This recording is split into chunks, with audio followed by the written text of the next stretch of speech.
We have an interest as a nation for these universities that are supposed to be the gold standard to actually deliver people who are educated and can function in society and on campuses that encourage a learning environment as opposed to one of left-wing activism, where you have individuals leaving the university level in this country.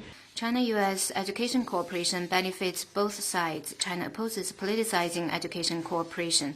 What the U.S. seeks to do will undoubtedly hurt its own image and reputation in the world. China will firmly protect the legitimate and lawful rights and interests of Chinese students and scholars overseas. Harvard has not done anything wrong, right? So, and Harvard's given students a lot of care and freedom and, a lot of things. So I think that, obviously the tension between the government and institution is one story, but, as a student of Harvard, I feel very supported and protected by.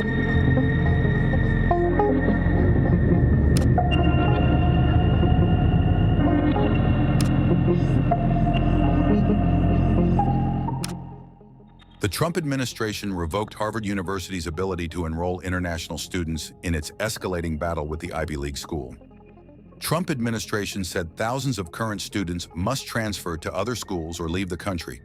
Homeland Security Secretary Kristi Noem ordered the department to terminate Harvard University's Student and Exchange Visitor Program certification, the department said in a statement. Noem accused the university of fostering violence, anti-Semitism, and coordinating with the Chinese Communist Party. Harvard enrolls almost 6,800 foreign students at its campus in Cambridge, Massachusetts. Most are graduate students, and they come from more than 100 countries. Harvard University said it is challenging the Trump administration's decision, calling it unconstitutional retaliation for defying the White House's political demands. In a lawsuit filed May 23rd in federal court in Boston, Harvard said the government's action violates the First Amendment and will have an immediate and devastating effect for Harvard and more than 7,000 visa holders. With the stroke of a pen, the government has sought to erase a quarter of Harvard's student body, international students who contribute significantly to the university and its mission, Harvard said in its suit. The school said it plans to file for a temporary restraining order to block the Department of Homeland Security from carrying out the move. The suit is separate from the university's earlier one challenging more than $2 billion in federal cuts imposed by the Republican administration. The number of Chinese international students in the United States has dropped to about 277,000 in 2024, from a high of around 370,000 in 2019. It is mostly driven partly by growing tension between the world's two biggest economies and heightened U.S. government scrutiny of some Chinese students. Ever since I was a kid, Harvard has represented, the sort of like the epitome of higher education globally, right? The name, the academic freedom and, like the meritocracy there is just absolutely second to none. So that kind of planted the seed. It's a great environment there, definitely very inspiring. I think, the moment you step on, Harvard Square, it's, truly magical, right? Like that experience, that moment is very unforgettable. I just couldn't believe it because I thought, the administration and Harvard have been like back and forth for the last couple of months, right, on various issues and pulling funding and stuff, which is already very painful for Harvard. But I thought that was the maximum pressure that the administration was able to put on Harvard. I mean, like as a member of the Harvard community, people are very, proud of, Harvard being able to stand firm, right, compared to Columbia, for instance, which already kind of caved to the requests. But then, I guess today kind of really fundamentally reset people's belief, in how far the administration could go. So basically, it's a mixture of like shock, then to kind of just devastation, like frustration, and then uncertainty, anxiety. It's a combination of all of those feelings, I would say, among students in the community right now. I think the Trump administration knows very well, what international students mean to the U.S., right? Especially, these folks are legal, I guess non-immigrants here, they contribute, more than $40 billion a year in economic benefit, right? And then they kind of really feel the talent pool of the US, right? Especially in AI, in many other critical sectors.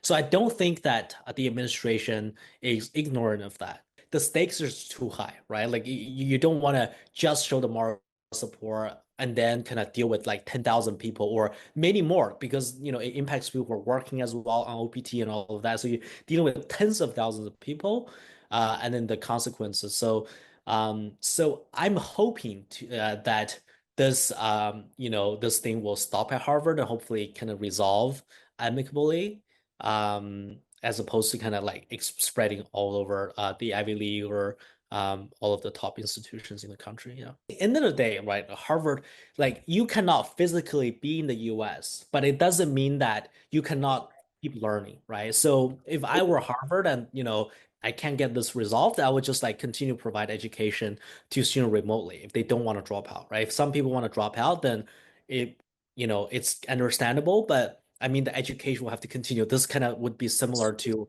the COVID era, right? So it's just continue. And some people might choose to transfer, which could also work, right? Or some people might choose to defer for a year. That could also work. Take a leave of absence and come back once this is resolved in a year or 2 years, however long.